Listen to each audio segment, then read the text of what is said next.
There is a number printed on your pension statement. Most people look at it, feel relieved, and stop thinking about it. That is a mistake, and it could cost you tens of thousands of dollars over the next 20 years, because that dollar amount, the monthly check you're expecting, is not the same as what your pension is actually worth. There's a gap between those two things, and most people never learn about it until it's too late to do anything. Today, I want to do something different. I want to sit down with you and do the honest math. Not the number your HR department shows you, not the number that sounds good on paper, the real number, what your pension is worth in terms of today's dollars, and what it will actually buy you when you are 75, 80, or 85. By the end of this video, you will know, number one, the two hidden forces that are quietly shrinking the value of your pension right now, even before you retire. Number two, the one math calculation almost every pension holder skips, and why skipping it leads to a false sense of security. And number three, the three specific questions you need answered about your own plan before you make any retirement decision. Section 1. The inflation problem nobody talks about. Here's something most retirees don't find out until year 8 or 9 of retirement. A pension that felt perfectly comfortable on day 1 can feel painfully tight by year 15. Not because they spent too much, not because the market crashed, but because of one quiet, relentless force: inflation.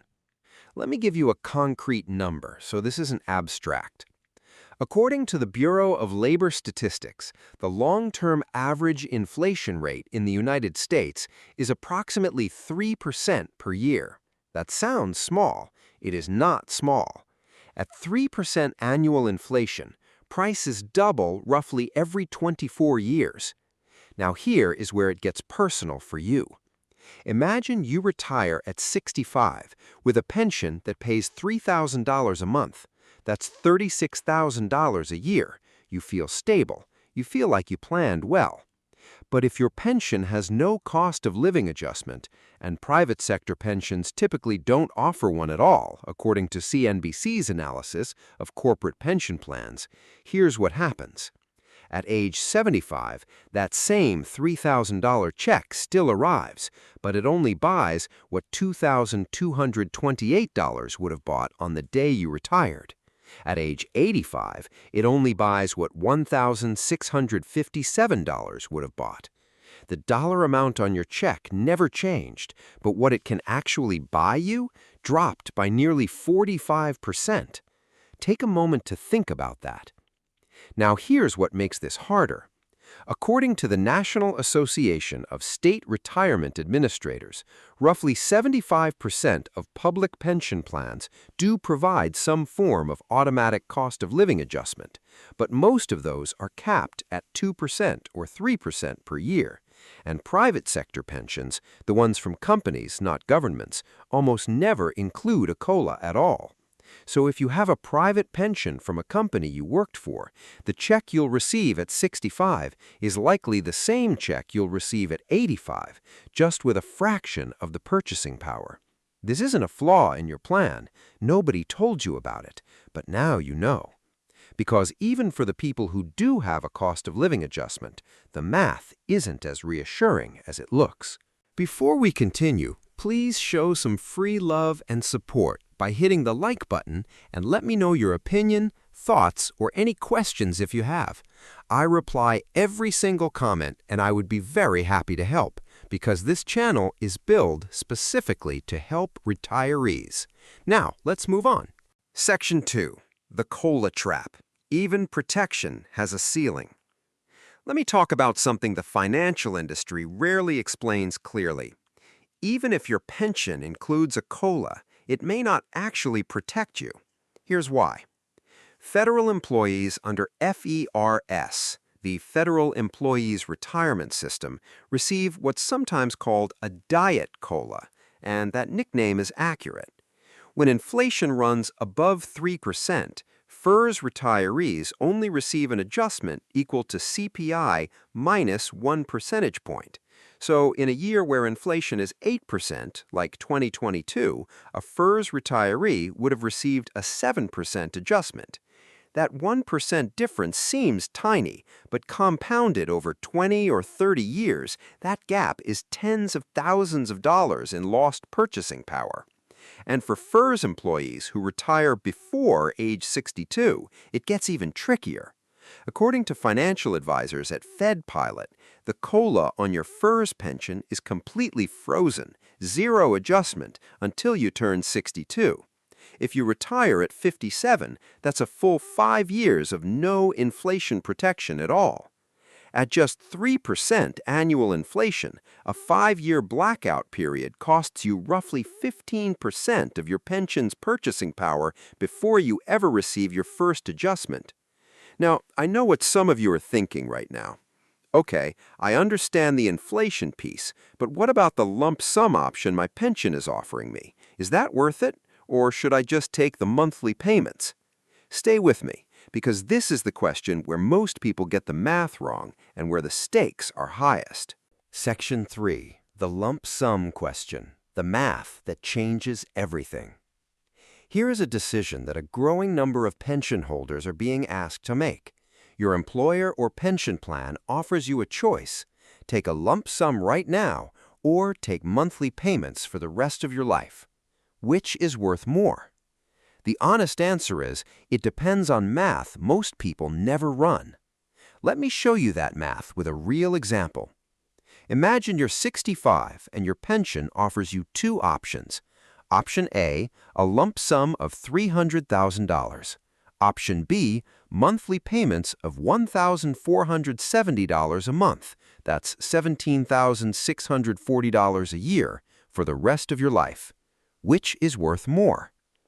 Here's what Charles Schwab's research shows. If you assume a life expectancy of 83, which is 18 years of retirement, you would receive $317,520 in total from the monthly payments. That's barely more than the $300,000 lump sum, equivalent to an annual return of just 0.6% on your $300,000. In this scenario, the lump sum looks attractive. But here's what changes the math completely. If you live to 90, the calculation flips. At age 90, a 25-year retirement, you would have received $441,000 in total monthly payments. To match that with the $300,000 lump sum, Schwab's analysis shows you'd need 3.2% annually on your investments, consistently, for 25 years. At age 95, a 30-year retirement, you'd need 4.1% consistent returns. That sounds achievable, but here's the catch. You're not just managing the return, you're managing the sequence. A single bad stretch of market returns in the first 3 to 5 years of retirement can permanently cripple the lump sum strategy, even if long-term returns are fine. Researchers call this sequence of returns risk, and it is one of the most underappreciated dangers in retirement planning. And here is a data point that should stop you in your tracks.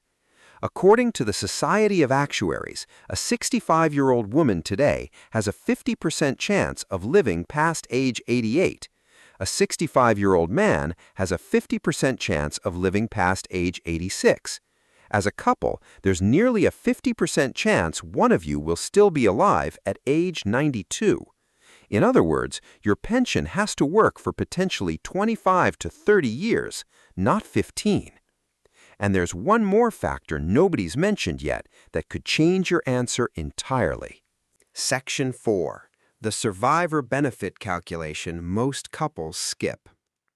If you are married, there is a third number you need to think about, and most couples never calculate it until one of them is already gone. When you choose your pension payout option, you're usually presented with something like this. Option A, $2,400 a month for your life only. Payments stop when you die. Option B, $1,900 a month for your life, and if you die first, your spouse continues receiving $950 a month for the rest of their life. That's a 50% joint and survivor option. Option C, $1,700, and your spouse keeps receiving the full $1,700 if you die first. That's a 100% joint and survivor option. Most people look at option A and see $500 more per month. They take it. Here's what that decision actually costs. If you die at 78 and your spouse is 75, they have, realistically, another 12 to 15 years ahead of them. With option A, their income just dropped to Social Security only. With option C, that $1,700 check keeps arriving. That's roughly $204,000 to $306,000 in payments your spouse would have received from option C that they will never see because you chose option A for $500 more per month. Now, I'm not saying option A is always wrong. If your spouse has their own strong pension and Social Security, the math might actually favor the higher single life payment. But you have to run the actual numbers, not just look at the monthly figure. According to the Pension Benefit Guaranty Corporation, which is the federal agency that insures private sector pensions, once you choose a payout option, that decision is usually permanent. You cannot go back and change it. This is not a reversible choice. Do not treat it like one. Don't let this be another video you watch and forget by tomorrow. Here are the 3 specific steps you can take after watching this video. Here are the 3 specific steps you can take after watching this video. Step 1. Find out if your pension has a COLA and exactly what that COLA does. Don't assume. Call your HR department or your pension plan administrator and ask them directly. Does my pension include an automatic cost of living adjustment? If so, what is the formula, and are there any caps or trigger conditions? Get this in writing if you can. Step 2. Run the break-even calculation on your lump sum if one is being offered.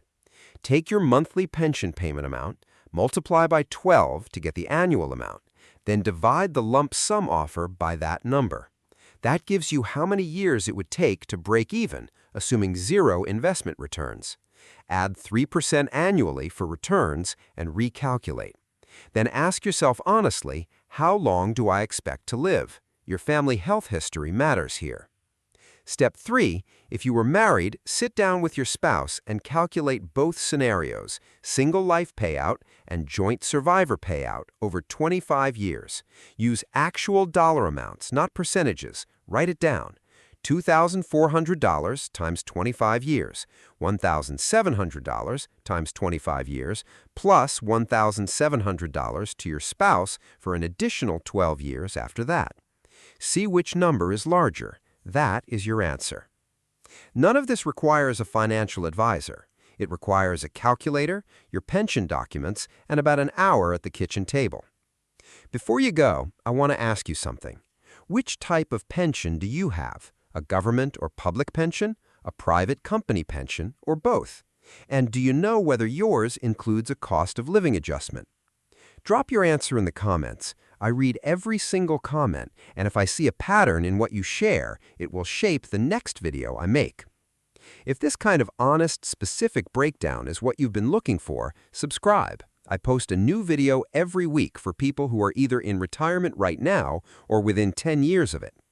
And if you want to understand one of the other decisions that catches retirees off guard, how your pension income interacts with your Social Security benefits and your tax bracket, that video is right here. Thanks for watching, and I'll see you in the next one.